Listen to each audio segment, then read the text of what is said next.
Hey everyone, today I'm diving into the often mysterious world of skincare ingredient list. Have you ever felt completely lost after picking up a product and looking at the ingredient list and seeing a long list of words you can't pronounce?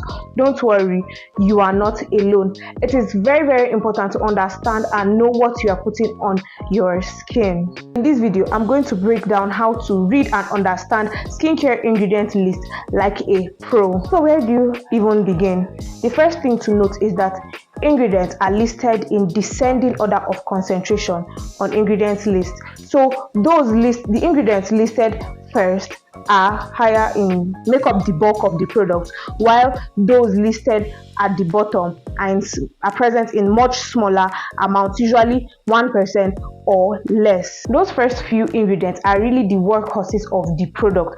For example, if you go to purchase a moisturizer, the first ingredient you will see is water, followed by some type of emollient or humectant like shea butter or glycerin. Now let's talk about some key things to look out for. Number one, active ingredients. These are ingredients that are intended to target specific skin needs. For example, if you're looking for a vitamin C product for brightening, that vitamin C product should have some form of L-ascorbic acid or sodium ascorbyl phosphate.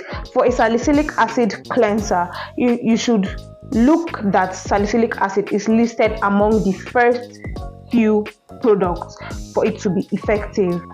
When you're looking for active ingredients, you should pay attention on the concentration of the product. For products like retinols or certain acids, concentration really matters, because if for example, if you go to buy an exfoliating body wash or body lotion and the primary exfoliant there is salicylic acid, if it is below 1%, then you know that it's not going to exfoliate. It might just act as a humectant, because these acids not only act as exfoliants, they have other functions too. So in such small percentages for products like salicylic acid, you might not get the results you are looking for. But for products like retinoids, retinol, tretinoin, adapalene, if they are below 1% to 0.5%, you might still see results, because these ingredients are very strong ingredients. The second things you should look out for are humectants, emollients, or occlusives.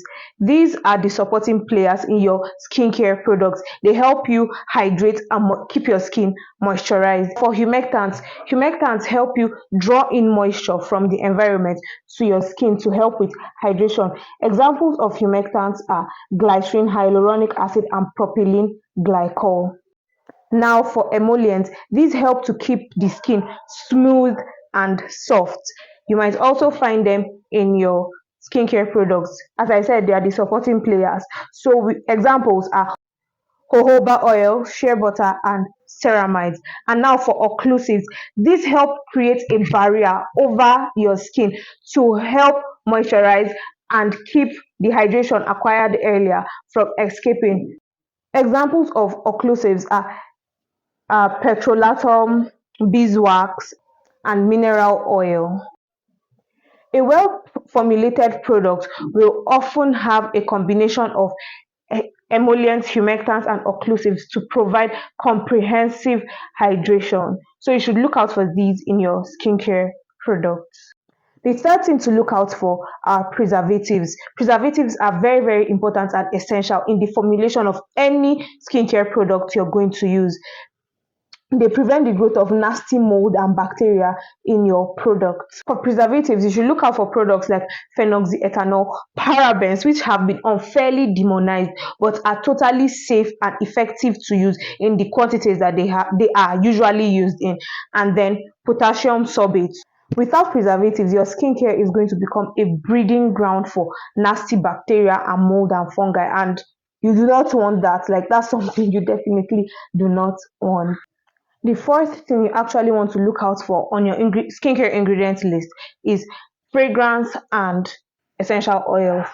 Now, this is where it can get tricky, because products that states that there's a fragrance or perfume can contain hundreds of chemicals, which can potentially irritate your skin, especially if you have sensitive skin or skin that is just sensitive to fragrance. Essential oil, while natural, are also potential irritants to your skin. If you have sensitive skin or know that you are particularly sensitive to fragrances, you should go for products labeled fragrance free, not unscented. Unscented can mean that there is already a particular fragrance or fragrances that have been used to mask the original smell of those other ingredients in the product. Always check your ingredients list, especially if you have sensitive skin. While everybody's skin is different and everybody has different skin needs that they are trying to tackle, there are specific products you are supposed to be concerned about, especially if you have sensitivities or other skin concerns. Products like high concentrations of alcohol, certain harsh surface like sodium lauryl, especially in like face cleansers, and potentially comedogenic ingredients for people who have acne prone skin. Now, there are many resources online that you can check the comedogenic rating of specific skincare ingredients if that is a particular concern for you. That is, if you have acne prone skin. Here are some practical tips for tackling ingredient list. Firstly, focus on the first 5 to 7 ingredients because these ingredients make up the bulk of the product. Secondly, you should know your skin type and your concerns. This will help you to know the particular ingredients you're supposed to look for in a product.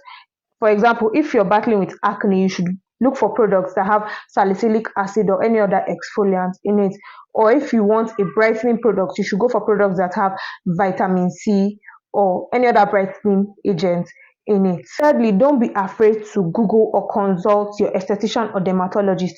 If you see an ingredient or your ingredient list that you do not understand or know about, you can just go on a quick search on Google and find out more about that ingredient and what it does. You can also ask your esthetician or your dermatologist about what. Fourthly, you should always patch test new products. Even after you've gone through the ingredient list and it looks good, you should patch test it on just a small area of your skin before you go ahead to rub it all over your body or on your face, just to make sure that that particular product suits you properly.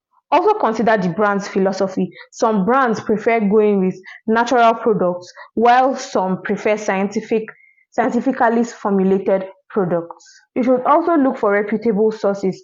Websites like Paula's Choice Skincare Ingredients Dictionary or EWG's Skin Deep Database can provide enough information on specific skincare ingredients. And there you have it. Hopefully this video has demystified the world of skincare ingredient list, and I hope it will help you make more informed choices about what you are putting on your skin. And always remember that it takes a little practice, and once you get the hang of it, you'll be able to navigate all those ingredients lists with confidence. What are some ingredients you always look for in your skincare? Let me know in the comment section, and don't forget to like and follow for more skincare tips and tricks. Bye till next time.